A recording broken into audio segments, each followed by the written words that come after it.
Greetings, everyone. It's your cartoonist pal Stan here with another episode of 50 Years in the Dungeon, the show I'm doing because 2024 is the 50th anniversary of the game Dungeons and Dragons and the entire hobby of tabletop role playing games. So I decided to set aside time every Wednesday to sit down and have conversations with folks I know who worked on on D&D. Everyone's worked on D&D, but lots of other things too. And while we're chatting, I take some time, or you'll see I'll pull up on screen, and I will be working on a cartoon homage to a piece of classic Dungeons and Dragons art. It keeps it all interesting. Hello, Chris Andrew. Thank you for tuning in, my friend. Good to see you. So we're back here again. Last week, it was, I think it was last week. I don't even remember. But we've done a bunch. I've done a bunch of recorded episodes recently, so my head's a little spinning on who's happening when. But my guest this week, I know exactly who that is. He is a game designer and was originally, when I first met him, he was the online coordinator for Dungeons and Dragons. I've worked with him at a couple of different companies, and right now he is a game designer and developer for Monty Cook Games. And I'm going to bring him on here so we can have a chat. And his name is Sean K Reynolds. Yay! Hello, Sean. Hey, Stan. Thanks for having me on. Thank you for coming on. I appreciate it. So, I guess I did a decent enough job of picking you, but when people say, people ask you, hey, what do you do, or what do you say? I'm a game designer at Monty Cook Games. I work on the Cypher System and Numenera and that sort of thing. And in the past, you and I have worked together at Upper Deck on various card games like Avatar: The Last Airbender and Pirates of the Caribbean. And we worked at Wizards of the Coast together on D&D. Yep. And then we worked at TSR together when you were a designer editor and I was basically the community guy is what we call it nowadays. Todd Lockwood. Todd, how's it going? See, I told you people would show up. Hey, I know that, dude. Todd was a guest on here a month and a half ago, a couple months ago. He was talking about his book, The 12 Days of Christmas, which I know he has printed. He's in the act of shipping. So if you go back and watch that show, you can see this thing that is going to be in the real world very soon. Hello, Julia Martin. Thank you for joining us. Julia. So... Well, this is just like a TSR reunion. It is. It is a lot. The chat room here is a lot like a TSR reunion. So, Sean, I usually start the conversation talking about how you got into gaming, how it is that you and this crazy world of what we call hobby games now, came into your life. So a lot of people have stories that come out of Tolkien, and a lot of people have stories that come out of miniatures gaming, and lots of other things. So what's your story, Sean? How did you get here? So when I was a wee boy of 9 or 10, my family lived near a community college, and they had a summer program called College for Kids. And me being a smart little nerd, they signed me up to take some classes there. And one of the classes that was offered was Dungeons and Dragons. So what? I know. So he had an actual, junior college professor running D&D for us. And I played a wizard named Golgo who, died several times because this was first edition D&D, and that's what you did. Right. And had a wild ass time. And then I ended up getting the Tom Moldvay basic D&D box as a gift from my parents, and my cousin and I played lots of D&D. So you were 10 years old. That would have been like 1980? Yeah, 79 or 80. And there was a place that had did you say it was a camp or a course? It was a course. Like, you could take a couple of different classes that were like 8 weeks over the summer. And I took one on astronomy and I took one on D&D. Wow. So it was actually a campaign, So an 8-week what campaign. school was that with? Was that at It a was community college? Southwestern College. Yeah, it was a community college in Chula Vista, California, where I grew up. Wow. Hello, Michael. Hello, Brian. Thanks for joining us. That is the earliest D&D class associated at a college level that I've heard of, and it probably isn't the very first one by any means, but first I've encountered stories of. That's cool. Yeah, So and here was I it? am. And here you are. Somehow it led to you being a professional. So was it about playing the game, or were they teaching you things about designing, or not probably not designing at that point, but No, we were just playing D&D. yeah. It was like 15 of us in the class. We're all sitting around the round tables, and the GM would just, zip from Wow. table to table and coordinate what everybody was doing. It was pretty wild. Michael says he grew up in San Diego too, North Park until North 70. Park. Chula Vista, North Park. I was all the way up in Carlsbad and Vista when I lived in the area. Um, so you played a wizard in your first D and Yeah. D. I played a wizard. My first character was a wizard too, and he lasted less than a fight. Yeah, that's first edition for you. That D4 hit dice really hurts you. Um, wow. What did they run? Did they run you through modules or stuff the professor had written? I didn't like later when I got more into D&D than that and read up on things. Like I don't remember him. I don't remember reading anything that was specific to his campaigns. I think it was just all Right. homebrew setting, homebrew adventures. Cool. So then you say you got the multi box, and so that would be the first red box with Yeah, the um purple box. the all right, the purple box with the Otis cover, the Arrow Otis cover. Yes, yes. Right. Um. So who were you playing with at that stage when you started gaming? Who It with it? was my cousin David who lived like a 10-minute bike ride from my house. So he'd ride over to my place, ride over to his place, and we would just play sorts of weird ass D&D. And then I ended up joining with some people in uh, my middle school, my junior high school, and then the people that I was gaming with in junior high school turned out to be horrible, horrible jerks, and I quit D&D and I gave away all my books and all my dice. And Yeah. then a year and a half later, my friend Jason said, "Hey, I've got a new group. These people aren't jerks. You should come back." And so I started playing with them, and I gamed with them for 5 years until I went away to college. Julia says first edition wizards spent at least 3 levels of hiding or just die a lot.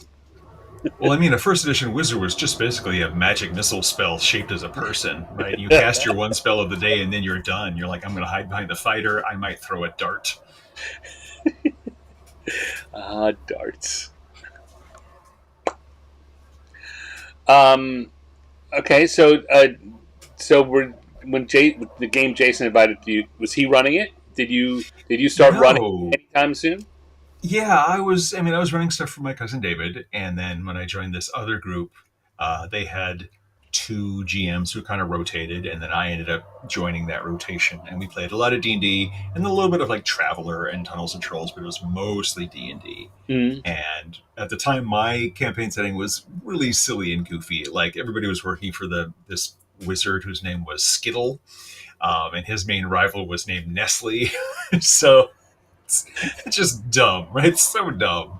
Um, but we used a lot of stuff from non D&D things like the Arduin Grimoire, and right. we had techno characters and stuff like that. But a lot of it was just, hey, first edition AD&D Player's Handbook, first edition DMG, Monster Manual, and we just made up stuff Yeah, and rolled dice and had a great old time. sounds like gaming to me. Yeah.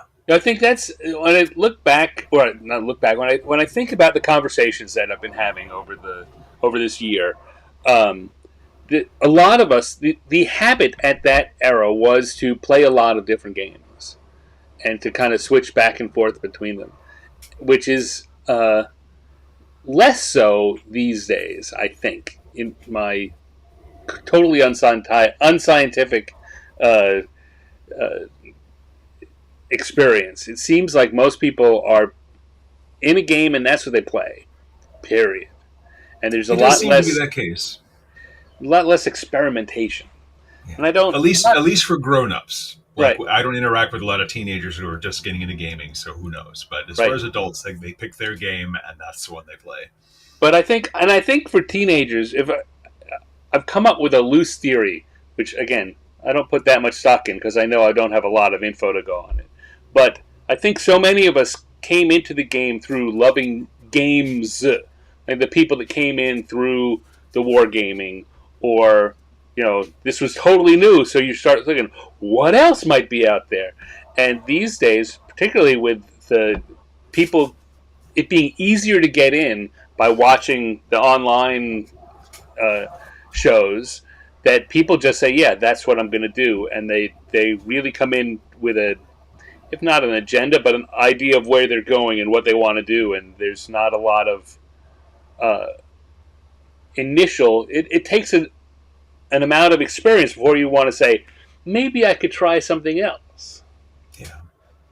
And it's a different era too. Like when you and I were growing up, we didn't have the internet, and so like the main avenue you got for updates about gaming in general was something like Dragon Magazine.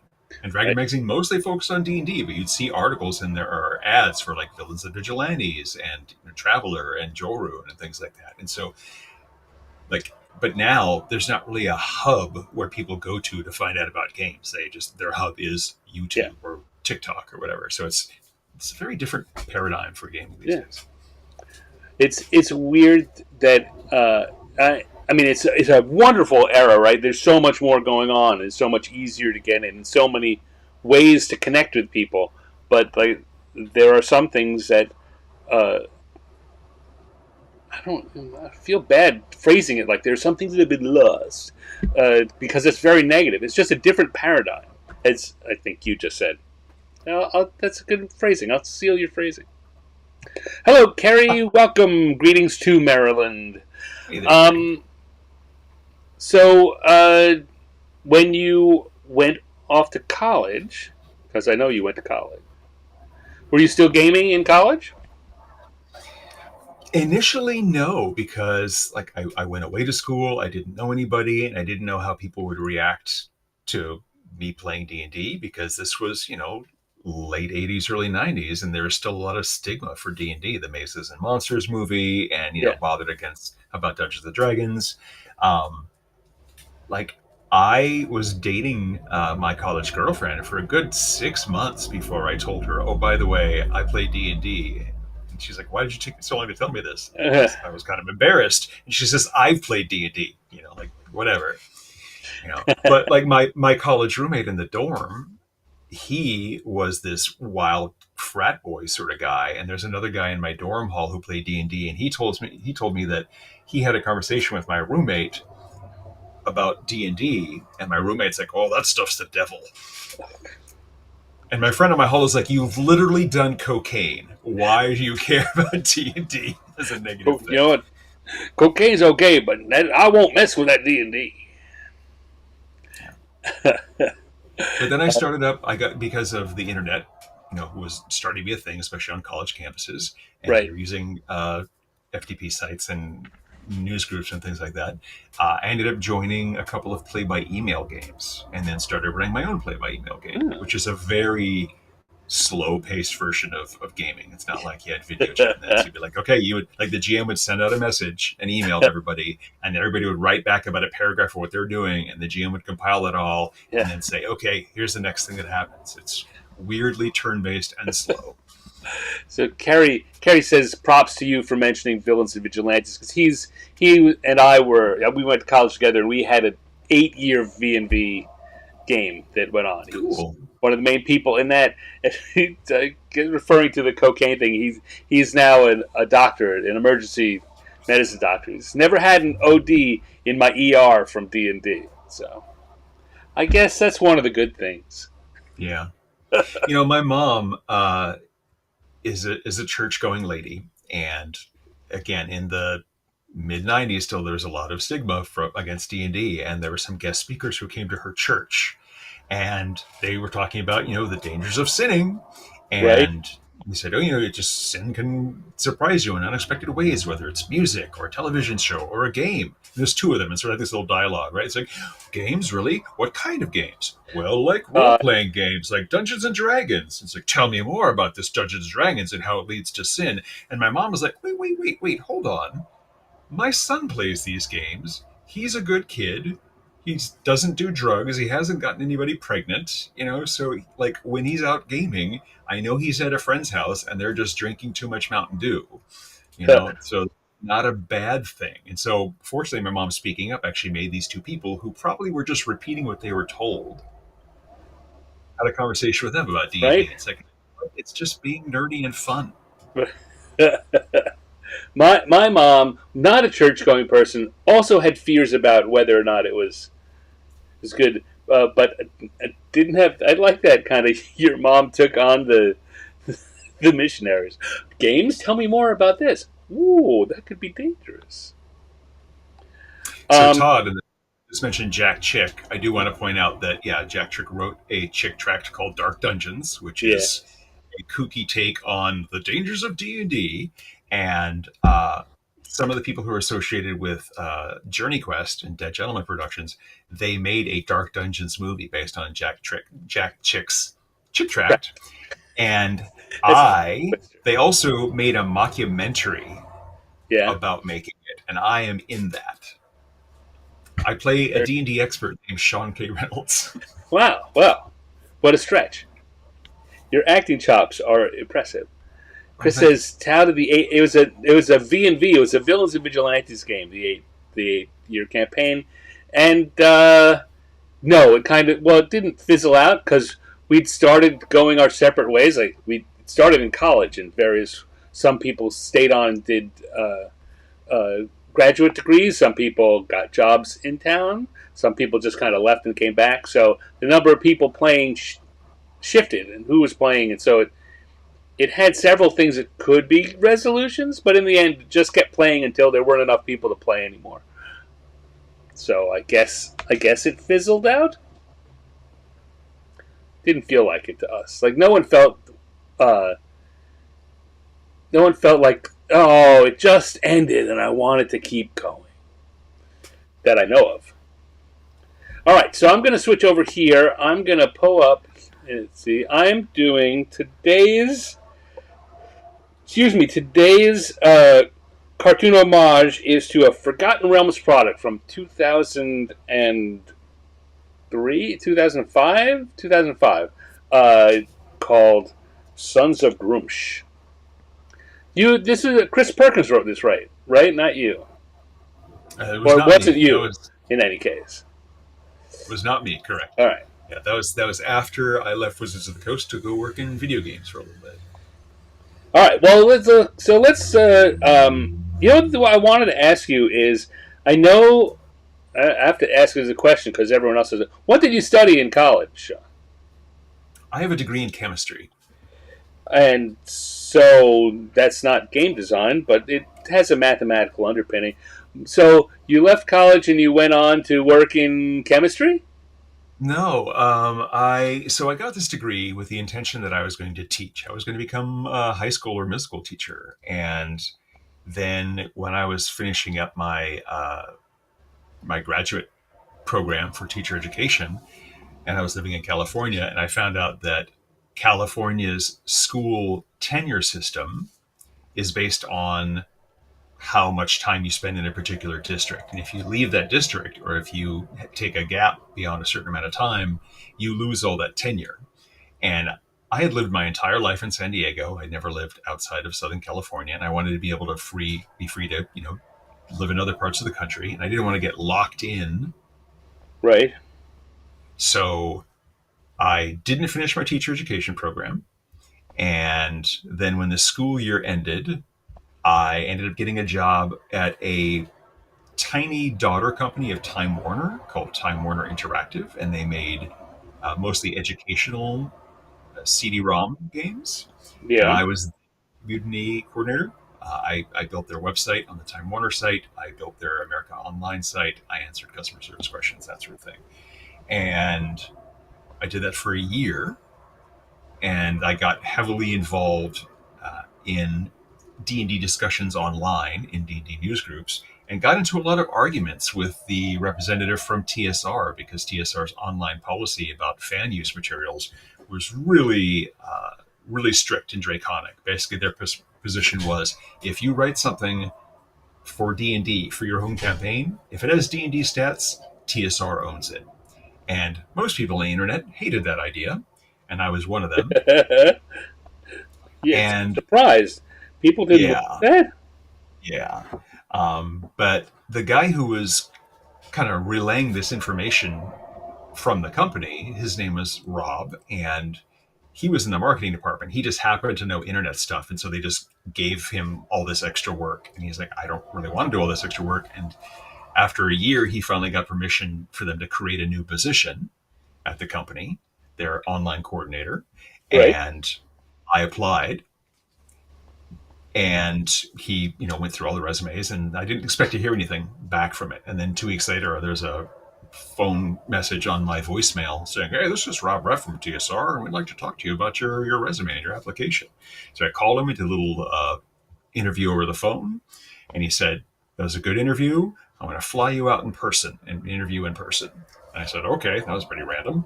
So flew me out to Lake Geneva, Wisconsin, and I got to go to the old TSR office, which, as you know, looked really crazy for a semi-normal office building with a lot of weird decorations. And I got to meet cool people like Todd Lockwood and Jeff Grubb and Jeff Easley and all these other like big names from the TSR that I knew from Dragon Magazine and all the books, Jim Ward, things like that. And finished up our interview, and Rob said, well, I have a few other candidates to look at, but that's pretty much a formality. You have this job if you want it. And I was not expecting that, and I had not really discussed the possibility of permanently moving to Wisconsin with my then girlfriend, who was still in college, because I was like a year ahead of her. I said, Right. give me 2 weeks to think about it. Went back to California, thought about it, put in my 2 weeks notice, and 2 weeks to the day later, I was driving to Wisconsin. That's crazy. Yeah. So, like so many people, studied one thing, and your love of games pulled you over to. Yeah. Now, I kind of want to go back for a second. So you had this job in the Time Warner world, and how is it that you wound up creating websites for them? Because that's seeming like another side that we haven't seen an on ramp for yet. I mean, so in my last year in college, we had internet access through college. That was like kind of the big thing. You'd go to the college and you'd go to the computer lab, and I had a personal computer, so I could log in from, I would dial in with my slow modem to the hub at the university, and I learned HTML and how to run and put product images up and marketing text up about the various games and stuff they were working on. And I wasn't even like having to host it myself. It was the Time Warner company hosted all of it for the umbrella of all their other sub companies. Right. And so they just basically gave me a directory to upload my stuff to for Time Warner Interactive. And yeah, at the time, Time Warner was this huge. I want to quote a number. I want to say we had 10,000 views a month, which doesn't sound like anything now, but in 1994, that Right. was super huge. That was like one of That the most was popular 3/4 websites. of the internet. Yes. There weren't even that many people. Gave me the skills I needed to do the same thing at TSR. Although TSR, for the longest time, we did not officially have a website because the people who were in charge did not really think the internet was going anywhere, and they didn't want to have a hub of information of company stuff. So there was a lot of information about TSR that was being shared online unofficially through my personal Right. FTP. So if you wanted to have like an FAQ of how do I submit an article to Dragon Magazine, or how can I get my book signed, or et cetera, like you would go to SeanKReynolds.ftp.whatever and download that file.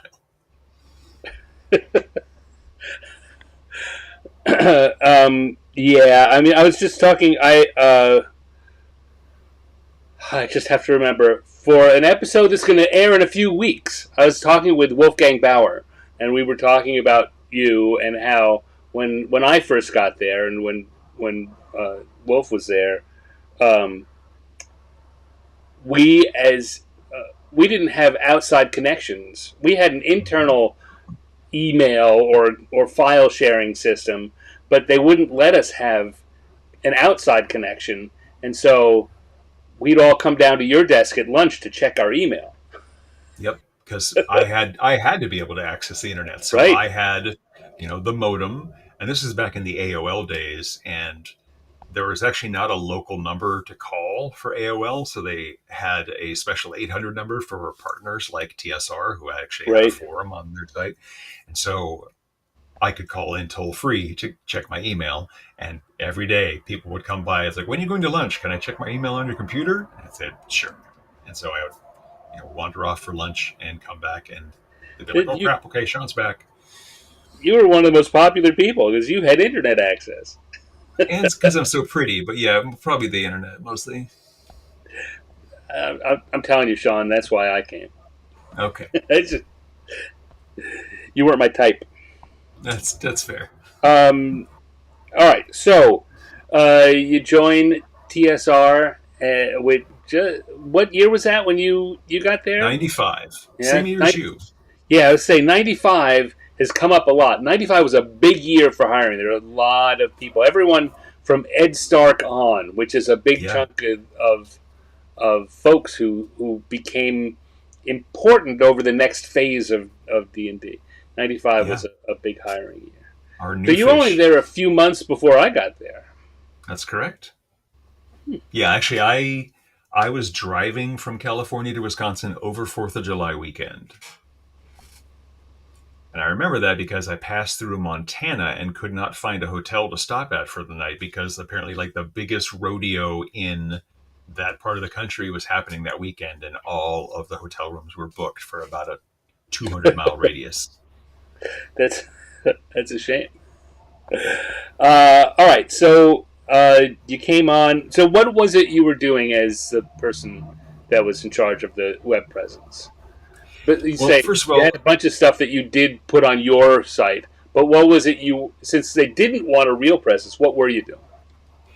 initially it was dealing with a huge backlog of incoming emails. Like, I had probably 200 emails in a backlog when I started there, and another 100 were coming in every day.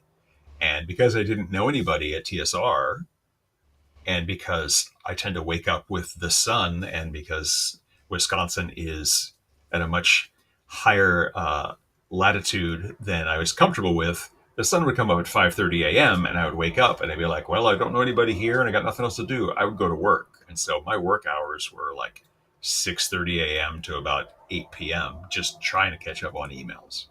And some of those That's were a things lot of like email. yeah, and a lot of them were like, "Hey, where's my Dragon magazine subscription?" And I need to place an order from the mail. Actually, a lot of them were from the mail order hobby shop, which was TSR's in-house store. It was a physical store with all the inventory there. And then a lot of things were dealing with inventory, email inquiries to various other staff members. We had a large America Online forum that had I had 30 remote hosts running the message boards and doing online games and answering questions, and just running chats and things like that. So I was just managing a crew of 30 people, and just trying to be the one guy at the company who had a full day's worth of internet access.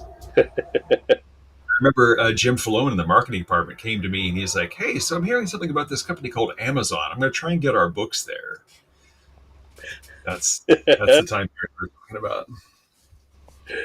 So And you Michael in said, chat, "Oh no, they're evil." yeah, if only I knew. Actually, at the time, I was kind of like, whatever. Why would you name your company Amazon? That doesn't makes no sense. Um, we got Michael in chat is asking what happened in '95 that they could hire so many. I'm not sure. I think the company, the owners were just kind of Well, I mean, the thing that happened was a lot of the people who'd been there through the '80s were beginning to go off and do other things. People like Sure. someone who is our chat room, Jeff Grubb, had been there quite a Right. while, and he decided to go and be a freelancer and to step off. And Zeb Cook Cook. and a lot of Doug Niles. So the it was a generational shift. It was a year where, and you see that. I mean, you see it when there's layoffs, but you also see it in companies when one or two people leave and do well. A bunch of other people say, "Oh, maybe it's time for me to go," or "My friends have all left. Who are these new kids? I'm gonna leave too." So that's pretty much what it was. It was a bunch of spots opened with people moving on to the next phase of their career. Some of whom came back again, but some of whom left and never returned. That totally makes sense. You have more insight about that because you were actually part of the TSR Creative Services team, and so you were working. You were one of the designers and editors, and you were working directly with designers and editors. Whereas I was technically part of marketing and sales, and so I Right, was in an entirely different part of the office, like almost as far away as you could be. And so when people like Wolf and and Jeff Grubb and like they went and did their own thing, like I saw much less of them than you did. And right. also because I didn't know anybody at all and I was kind of disconnected, I was lucky that people like Colin McComb and Monty Cook like saw that I was this lonely lost bird and took me under their wing and said, this guy should come to our playtest. This guy should come to our Thanksgiving dinner just so that he's not sitting at home eating beans out of a can. But there's a good, a gap of 4 or 5 months where I was just the internet guy and nobody really knew me. And also at the time, I was like, I don't think of myself as an intimidating person, but I am tall and I had a shaven head, which was very Mm. uncommon in 95, especially in, rural Wisconsin. And I had borderline tendonitis and carpal tunnel syndrome. So I had like these black wrist braces on. And Bruce Cordell likes to point out that like when he saw me, he saw this tall, shaven-headed guy with a goatee and these black like he's like, "What is this weird heavy metal guy doing here at the company?" And he jokes that he was pretty intimidated. Oh, your wrapped up wrist. Yeah, you were. And Sean, you have always been one that speaks your mind, which in the Midwest makes you aggressive. That's fair. That's totally fair. Julia also says that she got to know me pretty quick. That's true. Like there are some really sweet people at TSR who's just like, "Oh, this person's he's from California and obviously he's a gamer and we're just gonna like you get to know me. I'm really sweet." I joke that I'm the grumpiest nice person or the nicest grumpy person you'll know. All right, so there you are. So now, in my write up of you, I I said that you started off as the online coordinator, but then you got demoted to being a game designer. Yes. Why did I say that? So there was a guy who would argue with me a lot. Like a lot of people argue with me on the not the message boards, but the internet news groups, because I was the face of TSR. And even though TSR had this horrible fan use policy that I did not agree with, like literally you could see my posts in the past saying, "This is horrible, this is dumb, stop doing this." And then I joined the company and people are like, now you're a shill for TSR. It's like, no, I still feel the same way. And literally I and Jim Butler and a couple other people are trying to work with the rest of the people who make decisions in the company to relax that policy. But there are people who just argue with me and call us $T$R and just be really, really rude. And there was one guy who he got so upset with me and he said, it's really easy for you to say this, over the internet. You would never say this to my face. And I'm like, dude, I'm here posting under my own name. I'm Okay. Sean K Reynolds from TSR. I am at Gen Con every year because TSR owned Gen Con and all the staff would run Gen Con. It's like, if you want to say something to my face or you think I won't say something to your face, meet me at Gen Con and say it. And this guy's like, "Oh, Hmm. are you threatening me? I can't believe this." Blah, blah, blah, blah. And I'm like, "No, you're the one who's saying I'm hiding behind my screen, but literally, I am the most public person at the company." Well, fast forward a couple of years at when Wizards had bought TSR, and I switched from the web team to the game design team.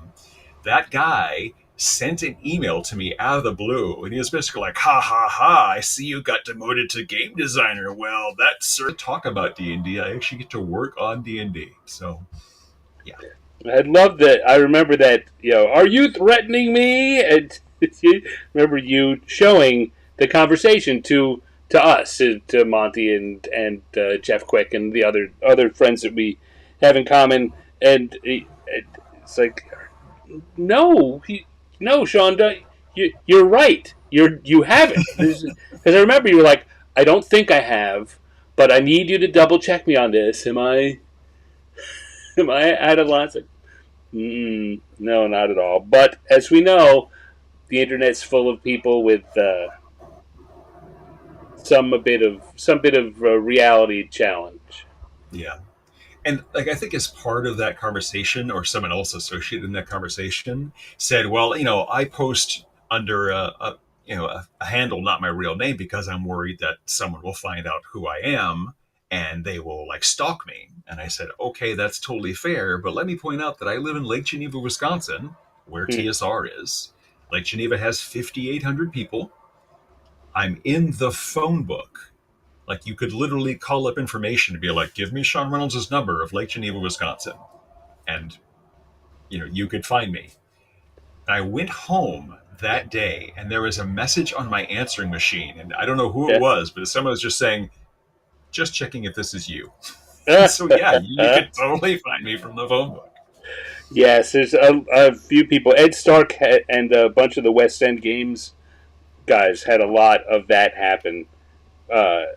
Where you get like rules questions, calling them at home on a weekend.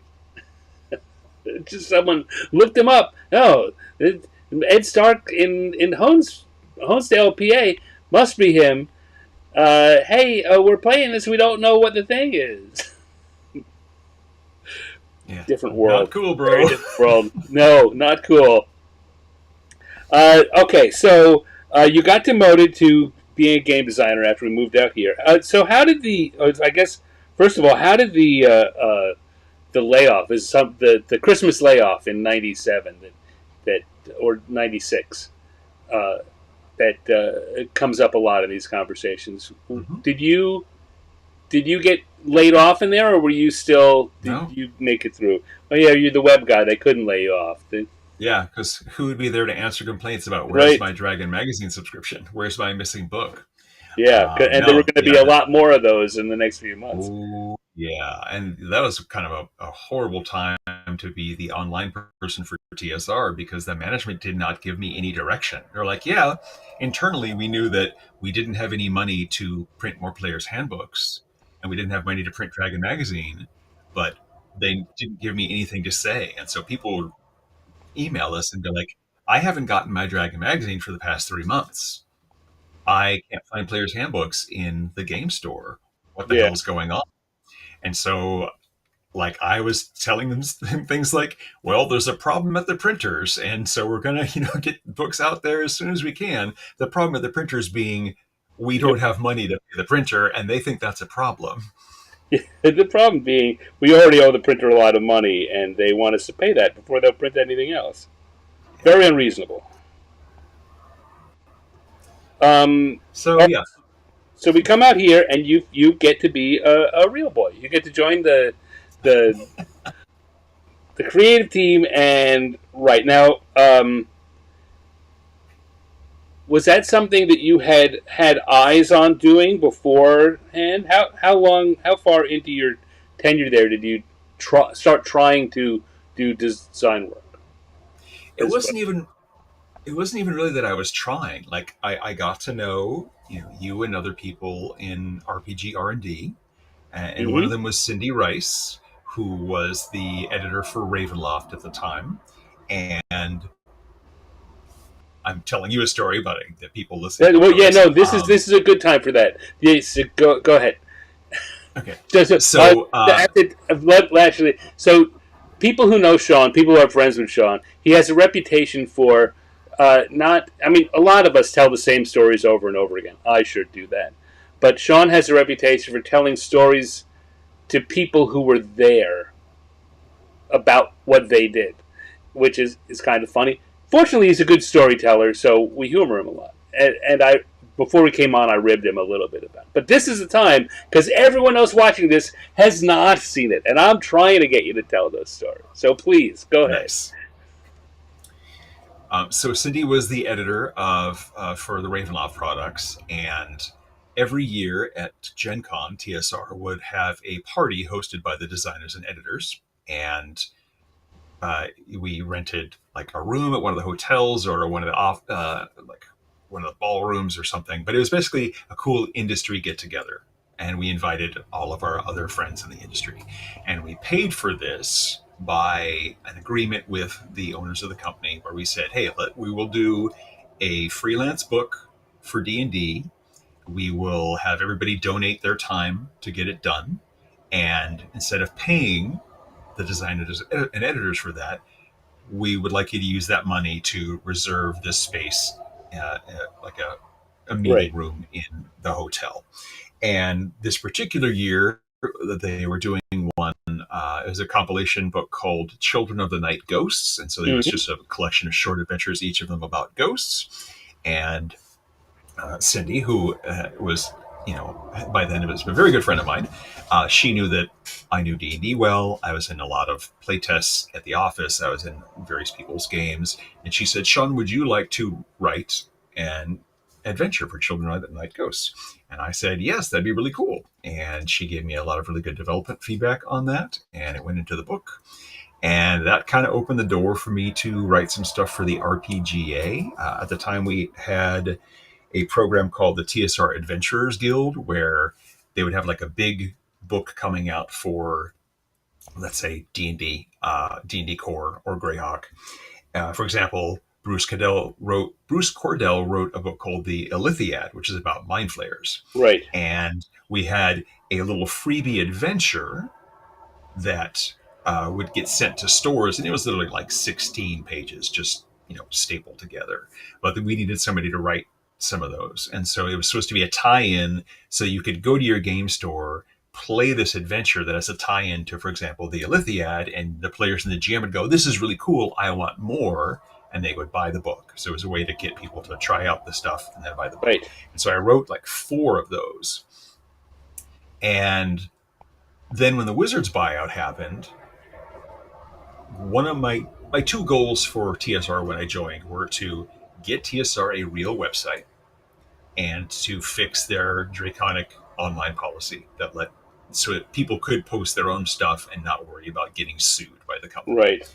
And when we moved over to Wizards of the Coast, they already had a full-on website, and they just basically made a subsection of that, and we just copied all the data over that I had been managing, and they had a much more friendly policy that Jim and I had mostly been working on together at TSR, and got some of these crazy hyper litigious boundaries pulled down.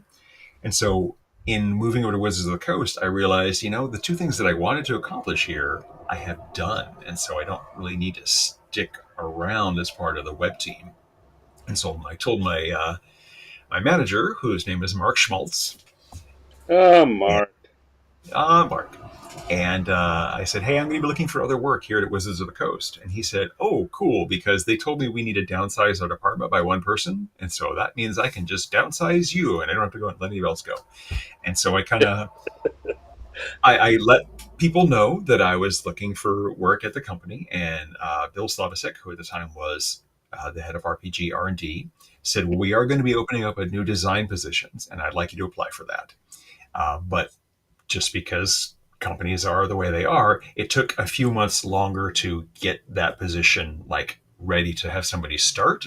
So I kind of floated various job positions at Wizards of the Coast for a while. I worked for the human resources department. I built the intranet for Wizards of the Coast at the Yeah. time.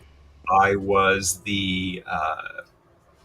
CEO Peter Atkinson's personal secretary for a month while his regular secretary was on maternity leave. So I Right. was just there answering phones and be like, hello, Peter Atkinson's office, Wizards of the Coast. I got some random call from R.A. Salvatore and some random call from Gary Gygax. They just, you need to talk to Peter. It's like, okay, I'll put you through.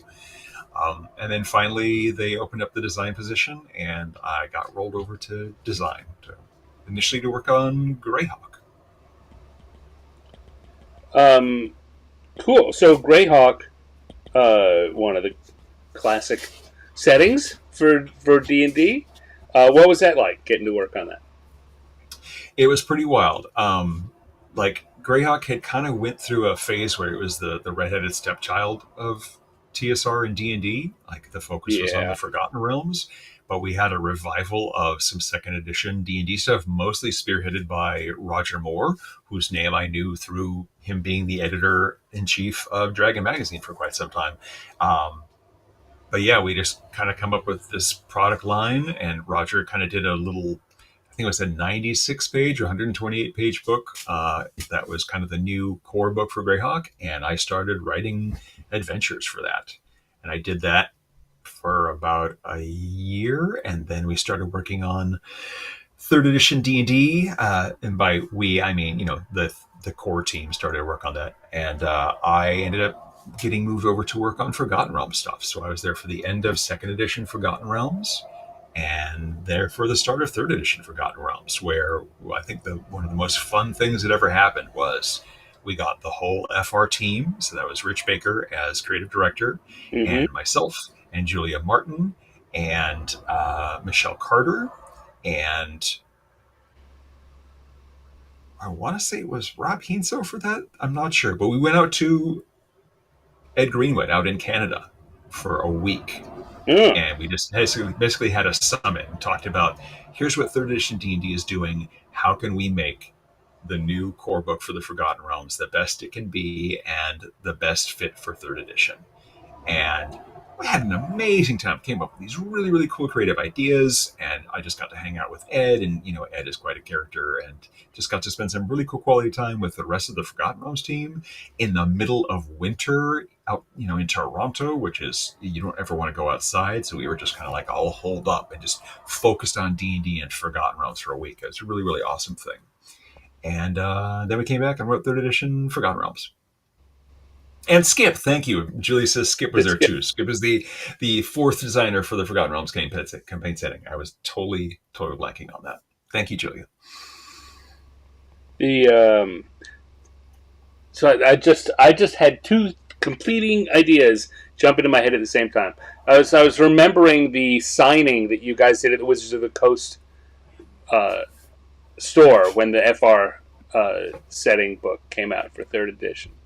Um, and it was you and Ed and James Wyatt and Rob Hainso, right, who did the main, and probably Rich Baker had a big hand in that too. Oh no, James. No, James wasn't even an employee yet. So the four core designers for FRCS were me, Ed, Rob, and Skip, And Skip. representing like four different like facts. Like Ed is Ed because he's the creator. Skip was representing we are third edition.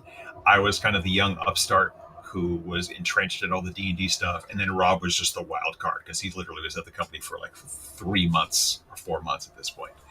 Um, yeah, so we had a signing after the book came out at the Wizards of the Coast game store, I think at the South Center Mall. Yeah. That is actually not the only time we did a huge signing for Forgotten Realms. I remember Doug Steves, who was in the marketing department at the time, and Miguel Maria Duran came to us and said, we want to have a big signing event. And they had us sign 1,000 copies of the Forgotten Realms campaign setting. That's a And lot it of was, signing. yeah, and it was the four designers, and Ed was smart. He just signed his name, and Skip was smart. He just signed his name. Rob and I decided that we were going to put a different quote in every single book that we signed, and we just had huge stacks of FRCSs just all piled up all around us, and by the time we were done, it was like a 6 or 7 hour. It was just all day, and by the time hour five came around, like Rob Yeah. and I had like run out of really clever and creative things to say, and so we were like, okay, think of a movie that starts with A. What's a good quote from a movie that starts with A? Okay, think of a movie that starts with B. Okay, there's a movie. What's a good quote that comes with that? but it was really really cool because the at the time the main people for who were hyper involved in Forgotten Realms fandom were on the Forgotten Realms mailing list. It was just a fan created Right. list.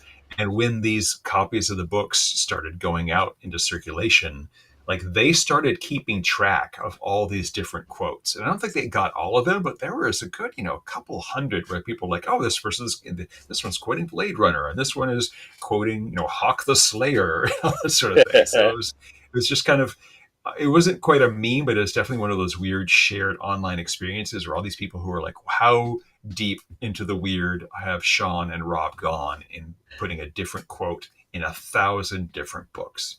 And I You like know, to say that no, go ahead. Go ahead. I would say that broke my signature. Like after having to sign 1,000 books, my name is basically S line, K line, R line. I used to Right. have like a much fancier signature, but you just run out of muscle power. Um, I think that's one of what you described there is one of the things the internet did best back in the day, and it still does it well, but it no longer seems so amazing. But the gathering those things together, I mean, people just getting together. I got this one. I got this piece. Um, Certainly, when I left Upper Deck, I was asked to do some sketch cards for a Marvel product they had done.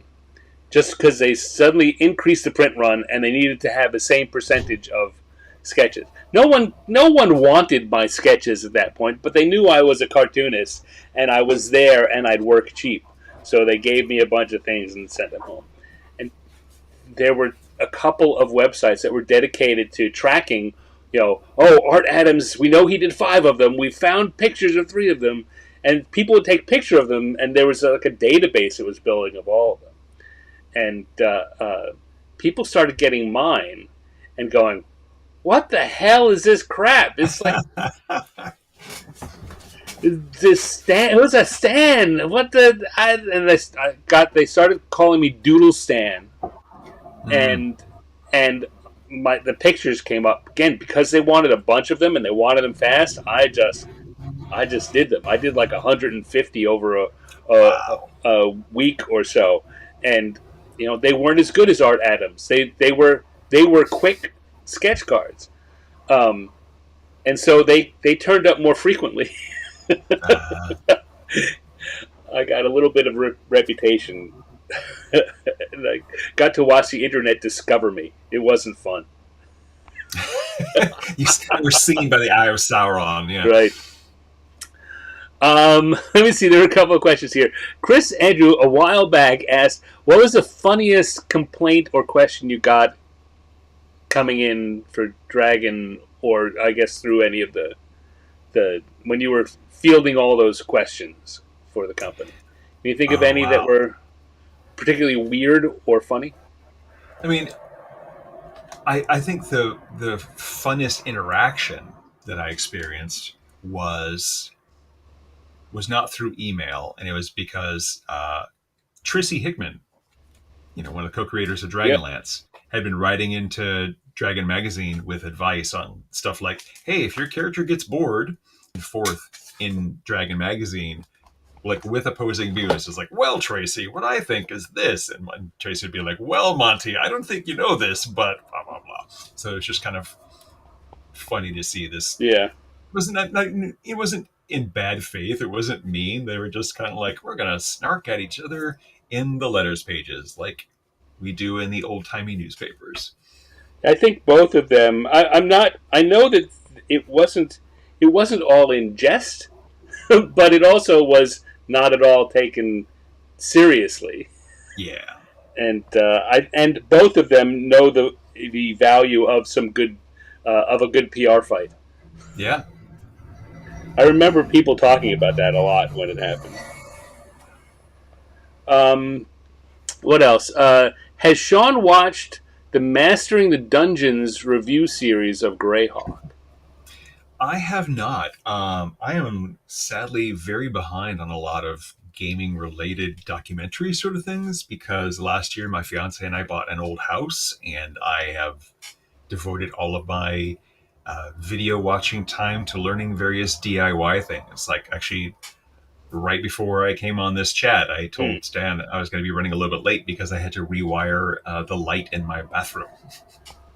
So I have not seen the Greyhawk series that you're talking about. Oh, I know. One of the things I wanted to say was I don't know if you remember this, but before you got hired to work on Greyhawk, I was the person that was supposed to be doing the Greyhawk adventures.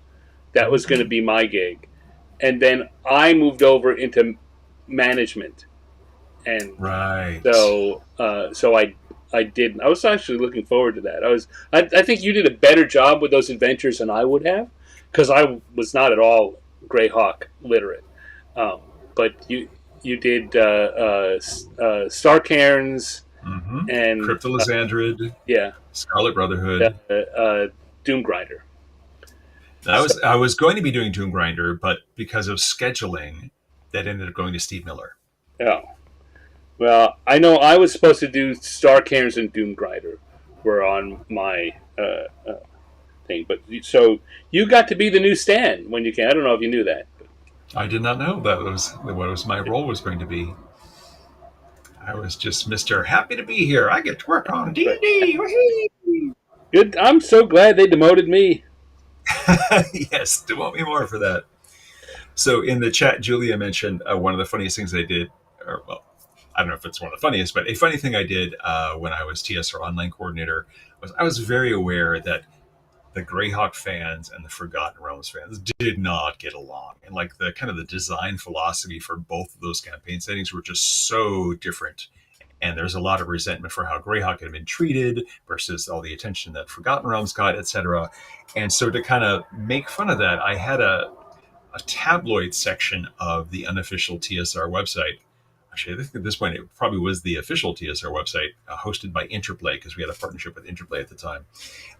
But I had a tabloid of the week, and so I would just post silly stuff. And one of the things I did was I used some 3D mapping software that I had, and I put the Forgotten Realms map on one side of a globe and the Greyhawk map on the other side of the globe.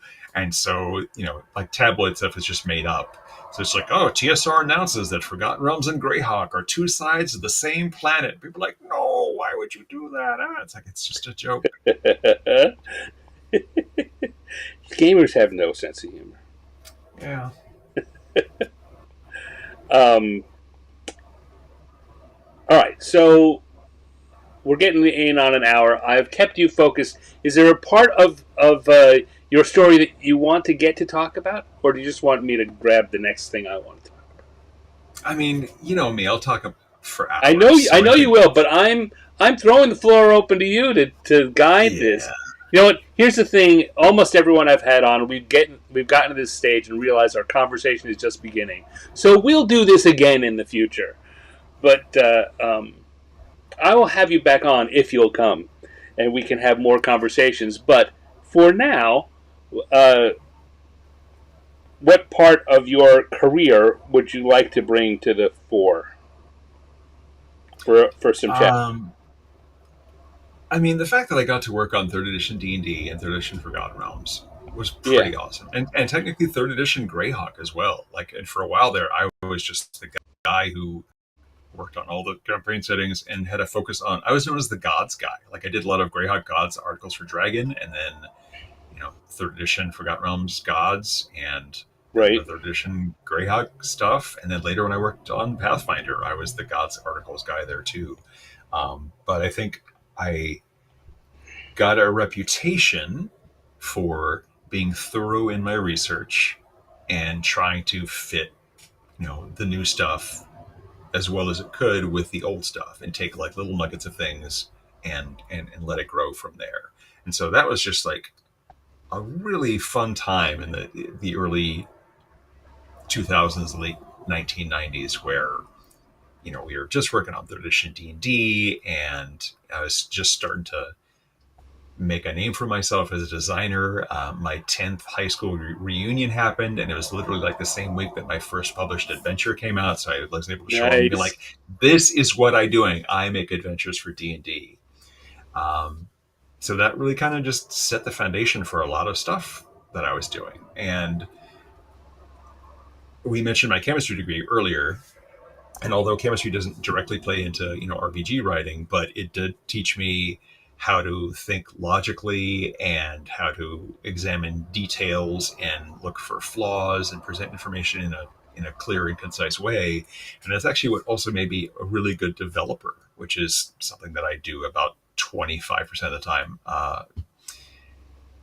for my career since then. Right. And I even established a bit of that for third edition core. Like when they said they were going to be working on making third edition D&D, I had kind of an informal list of problems with the spells from second edition D&D. And so I just kind Right. of wrote up this document for spells level 1 through 4, and I handed it over to Monty, Jonathan, Rich, and Skip, and said, "Hey, here's some analysis of spells." And they're like, "Who does this guy think he is telling us to, and like, oh, he's actually right here. Oh, he's actually right here."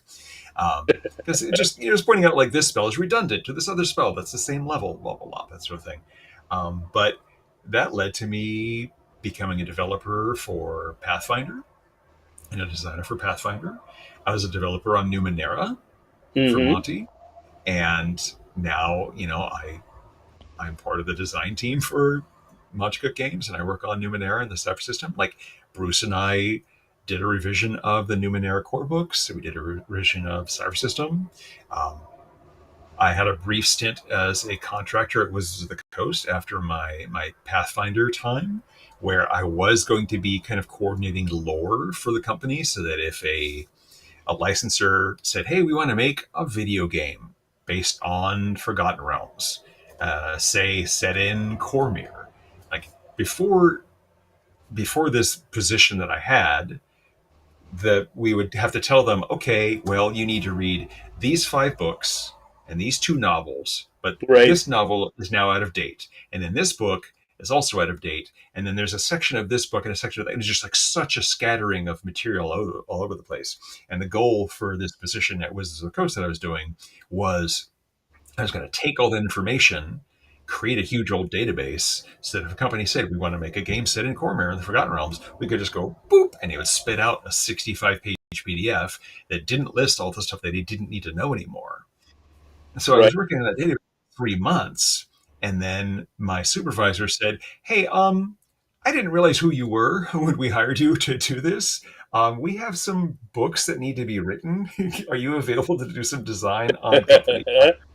So I ended up writing part of the Sword Coast Adventure Guide, and one of the Volo is supposed to be designing anything for D&D. I just kept falling into that because Right. I do have I've been doing this for 25 years, and it's even with Monte Games. Like I started as their community manager, and I told them, "Hey, I've been working on my own stuff, and I kind of want to protect my design time, and just for my MCG time, I want to do community stuff, and for my own time, I want to do design." And they said, "That sounds great." And then a month later, they said, "Oh, we've got these adventures that need to be written, and Monty was supposed to write them, and he doesn't have time." And I'm like, "All right, I'll write them." And so I ended up just doing more and more design stuff. And then eventually I switched roles and became designer developer at MCG. So like I can't help it. I end up doing design Just stuff keeps even when I happening. need to. You Yeah. try to get out, and they keep pulling you back. Yeah, exactly. Uh, all right. Chris Andrew has a question that I don't really want to go into in the way he's phrased it. It's, Okay. here's the question he asks.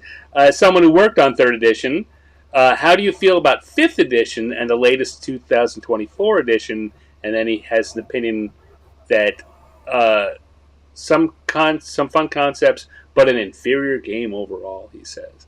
Now I don't like to get into each edition has things that are I like, and every edition has had things I like and I don't like, and I especially don't like getting into saying I have the editions I like best for Mhm. whatever reason, and the editions I didn't like. So I think a better way to look at that is: do you still play D&D? Have you played the fifth edition, or have you looked at the new book that's come out? So I have not looked at the 2024 edition, but We being MCG, did some 5e compatible books. Right? So Bruce and I did read up on the 5e rules. This was like 2 or 3 years ago, and wrote a bunch of compatible stuff: creatures, feats, spells. I guess not feats, but creatures, magic items, spells, and some adventures. And it's really interesting because, like, I worked on second edition D&D, and that was already done. Right. Like I came in and the discussion of what to do with D&D was long done and decided by that point. And I was there when we were working on third edition D&D, and I was there when the design team was saying, well, this is why we want to do this, and this is why we want to do that. So I saw the change from 2E to 3E. And in many ways, when you have an edition change, it's like a reaction to the previous game. You're saying, well, you know what? There's something we can do better. There's Right. a problem with this. Let's try and do that. One of my favorite examples is actually one of those Adventurers Guild adventures that Mm. I did as a tie-in to the Slavers book. Right. There's this little short adventure where there's like a pirate's cove, and you can sneak up on these pirates and attack them. And I needed to come up with a rule for the pirate having a chance to detect you as you snuck up on them. And this is second edition D&D. And I'm like, okay, well, if you sneak up during the day, I guess that's you. The GM rolls a 1d6, and if they roll a 1, then the pirate sees you sneaking up. Right. What if they sneak up at night? Oh, it should be harder. Is that, I don't know, 1d8, 1d10? So it's just there's a lot of voodoo and vagueness in second edition D&D. And so third edition D is like very much like you roll a d20, and this person has a spot modifier and you have a hide modifier, and those are like that's how it works. And so seeing that sort of very detailed, like, we have all this stuff worked out for third edition versus fifth edition, which is a lot more like flexibility and a lot more the GM has the purview to make decisions and just make Right. stuff happen. And even things like the advantage and disadvantage mechanic, like you don't have to worry about just adding a plus. Like, oh, I'll just give them advantage, or I'll just give them disadvantage. So it's a different feel. And Yeah. like I can see how if you grew up playing third edition, you're not going to like fifth edition. And if you grew up playing fourth edition, you might not like third, or you might not like fifth. Like it's your favorite edition of the game is probably the one that you grew up with. Like there are Yeah. people who still play original D&D and first edition D&D, but certainly there's a lot of weirdness. Like on my Patreon, I've been converting a lot of 3E stuff that I wrote for the Right. D20 system. And one of my pledge levels or backer levels, patron levels, is I give designer commentary about these spells and magic items and NPCs and monsters. And a lot of them for the 5e conversion, because I convert to 5e and I convert to Cypher System, a lot of for 5e, I say, this isn't in the game anymore. Right. So I don't need to worry about that. Like, I don't need to put skill points into craft and skill Right. points into. There are no skill points anymore. There's not magic item creation rules where you have to go and nitpick the cost and GP of Right. making an item. So it's just like, oh, I can just say this is what it is in fifth edition, because you don't have to make a roll. The GM's not Right. going to have the players make a roll. So it's just such a different paradigm. It was so wild, like learning that as we were working on our MCG 5e stuff. Yeah. And I could totally see why people like one or the other, but I'm like, call me a casual or whatever, but like, gaming is gaming. I grew up playing a lot of different games, and I enjoy Yeah. different aspects of different games. And like, I worked on 3E, which is very mathy, and I worked on Pathfinder, which is super mathy, and then to Yeah. go to 5E, which is not, and Cypher System, which is not. Like, there's fun bits of creating characters and playing characters and running monsters and stuff for all of those. Yeah. So that's your weasel answer. No, it's not. I think that's a good answer. I want to say Chris apologized for. No reason to apologize. It was a perfectly reasonable question, and that's how the conversation goes most of the time. I'm just for my show. I am trying to not wind up with pull quotes, which I wouldn't want to get out there. But yeah, no. So first of all, this is where I'm going to leave the sketch for today. I will finish this up offline, as I always do. Those of you who want to see what's going on, it'll get posted to the internets generally sometime in the next few weeks. But if you want to see it as soon as it's done, you can sign up for our free newsletter, 50yearsinadungeon.substack.com. And as soon as it's done, I send it out for subscribers to see there. So, and I'll give you that again at the end of the show. You know I will. But I'm going to take that down now. Man, in my head, this was going to be a little easier than it turned out to be. Kind of just stacking this. I'm forcing the angle a little more, and I didn't quite realize how steep that was going to be, how little characters. I don't know what I'm going to do with that upper left side of the page. Put my face. I'll figure it out. Maybe you can be there. Yeah. I just see a floating head. All right. So pull back here, and it'll be just us again chatting.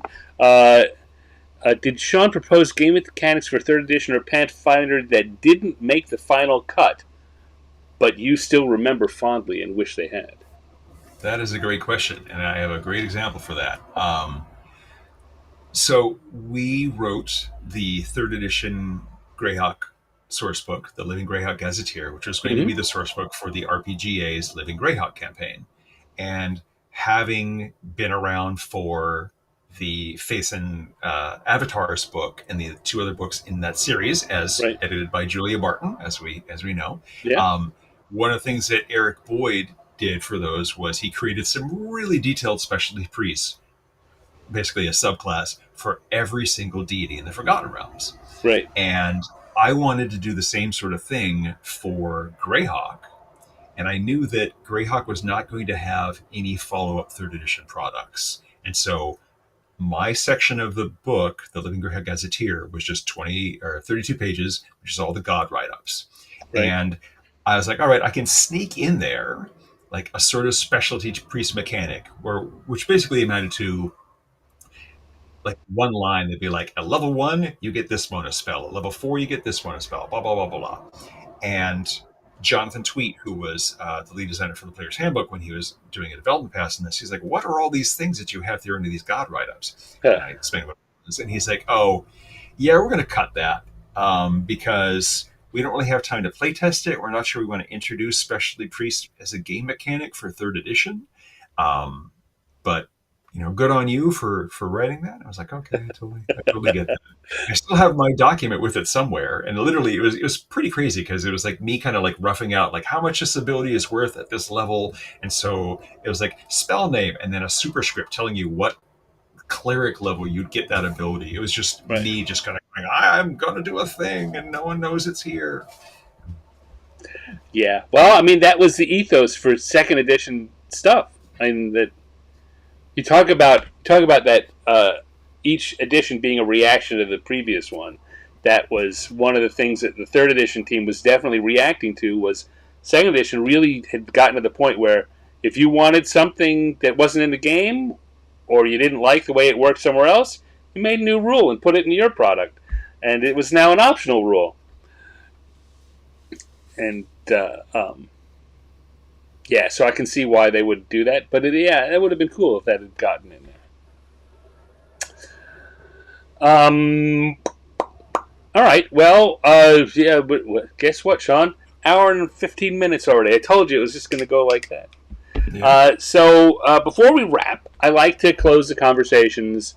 The purpose of this show, or the reason this show exists, is it's the 50th anniversary, right? You and I both started gaming in 79, 80, about the same time. So we've each been gaming for about 40, 45 years. So together we've been gaming for 90 years out of the 50 that gaming has existed. What do you think about this anniversary? Do you think it's something that is worth making a fuss over or noting? Yeah, I mean, because when we grew up, D&D was this extremely niche geek. Like you would get, bullied at school for playing this. You couldn't tell your girlfriend in college for the longest time. Exactly. People thought it was the devil. People were talking about it in church. They were literally making, movies about how bad this is. And I mean, you and I lived through the rough part of TSR history when the company was failing. Like TSR almost died. D&D almost died, and it would have gotten just chopped up and sold off to somebody who Yeah. wasn't really going to love it. And then we were really lucky that Peter Atkinson came along with Wizards of the Coast, and he's a gamer and he loved D&D and he wanted to save D&D, and so he swooped in and bought the company so that the thing would keep going.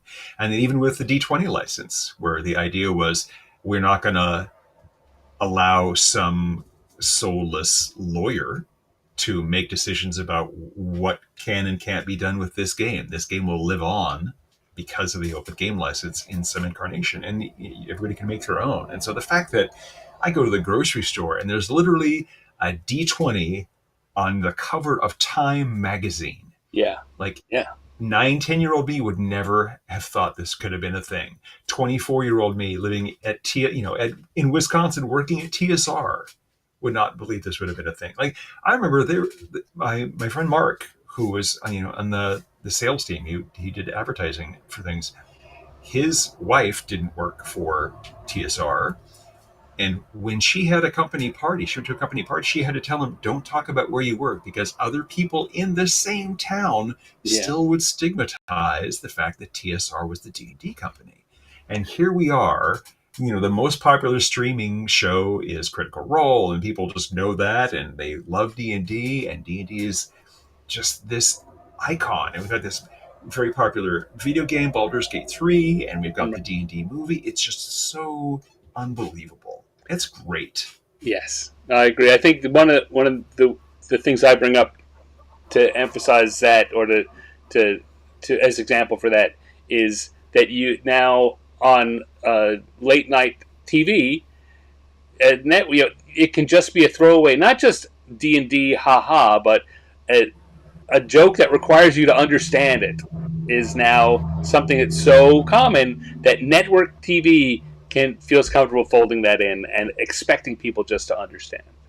Yeah, make a saving throw. That makes no sense outside of the context of D&D, but people know what that means. Huh? It sure is. You know what?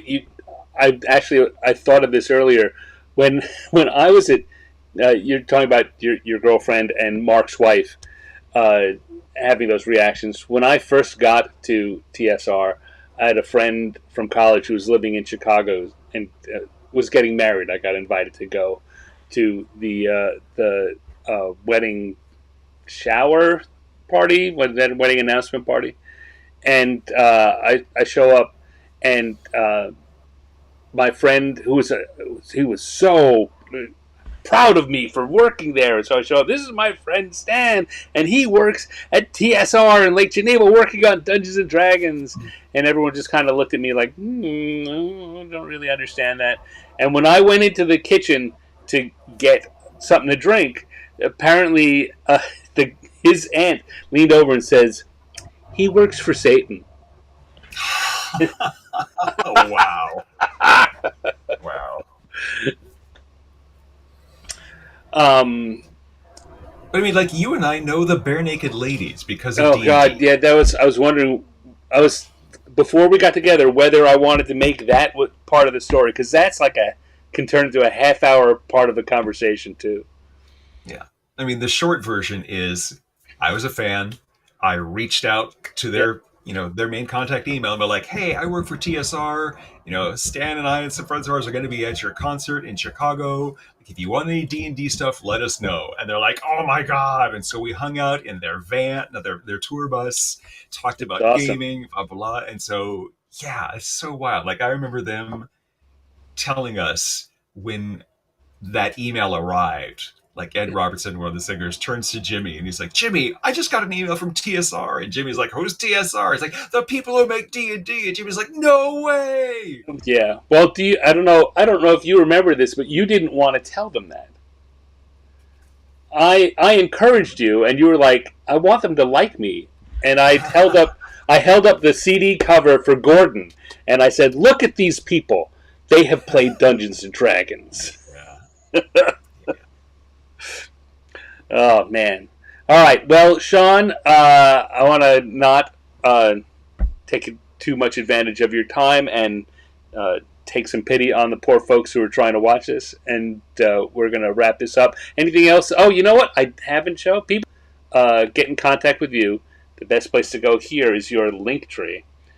You mentioned you have a Patreon. Is that also It's Sean in K there. Reynolds?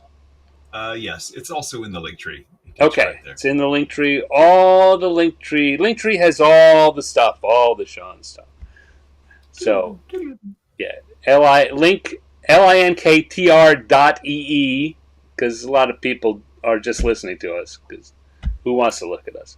/ Sean K Reynolds, all one word, no punctuation.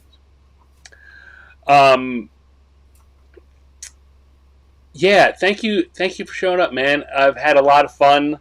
Again, this hour and a half has flown by, and I wish we could keep going. But you know what? I'll call you up and we'll go get some lunch. And sorry, folks, you don't get to come to that lunch. And you know what? Although I I will do. see you in Madison at Gamehole Con. You're gonna yeah, Yay! Yeah, late October. Great. mid I wanted yeah. to thank everybody who showed up in the chat and asked questions. I'm sorry if we didn't get to all of them. I also want to say hi to other people in the chat who I know, like Steve Winter, who kind of stealth showed up. It's kind of funny. There are a lot of I people missed who Steve are already entirely. TSR and Wizards people who we literally live here in Seattle or nearby and never see each other in person. That's just life, I guess. But It's life in you're all great. Seattle. All right, so yes, Sean's links there, linktree or linktree.e / Sean K Reynolds. Look him up, find his stuff. He's got a Patreon with lots of cool stuff in it. Go check it out. Sean, hang on. I will make an ending for this show, and then you and I can have our little farewell. Alrighty, and hi to Mark Jindra. Oh, Mark Jindra. Hey, Mark. Thanks for stopping by. Man, so many cool people showing up. All for Sean. This is why I have people like Sean on, because he's cool and people want to talk to him. So, yeah, another fine conversation. As I said before, I will finish up the drawing I did, and it'll get released publicly. I don't want anyone to think you won't get to see it, but you have to wait a while. If you want to see it quickly, then sign up for our free, did I say free? Free newsletter at 50yearsinthedungeon.substack.com. I will be back tomorrow evening on this same channel with my weekly Random Encounters improv cartooning show. So same time, 6 p.m. Pacific. Stop on back and say hi. As I was just mentioning with Sean, I'm going to be in Madison, Wisconsin at Gamehole Con in the middle of October, the weekend of the 18th of October. So stop on by. It also happens to be my birthday weekend. So if you see me there, wish me happy birthday. Yeah, so much going on. Oh, here's another thing. I know I mentioned this before. I know I mentioned this last week. I'm doing here we go, calendars with art from this show, and there's going to be a Kickstarter that launches sometime in the next few days. It's going to come along pretty quick, and it's going to be very short. I'm going to put it in the newsletter. I'm going to talk about it online, but you are now forewarned that if you want to get a 2025 50 Years in the Dungeon calendar with art that I did while having these conversations, that's how you do it. There'll be a wall calendar and a desk calendar. So there, keep your eye out for that. Otherwise, take care of yourselves. Watch one of the podcasts that ends with take care of yourselves, and if you can, someone else. I always love that ending. So I'm going to steal it here just for this once. Bye.